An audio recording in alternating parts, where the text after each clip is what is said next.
پھر آیا 2010 میں انگلینڈ کا ٹور، جسے محمد عامر ہمیشہ کے لیے بھولنا چاہیں گے۔ محمد عامر اس ٹیسٹ سیریز میں مین آف دی سیریز تو بنے، لیکن پاکستان کے لیے ایک بڑی مصیبت اور عامر کے لیے ایک بہت بڑی مصیبت یہ کھڑی ہو گئی کہ میچ فکسنگ اسکینڈل منظر عام پر آیا۔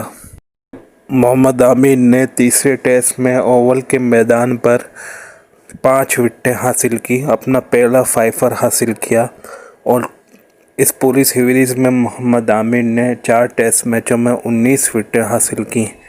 لیکن ساتھ ساتھ نو بال اسکینڈل، میچ فکسنگ کا اسکینڈل بھی سامنے آ گیا۔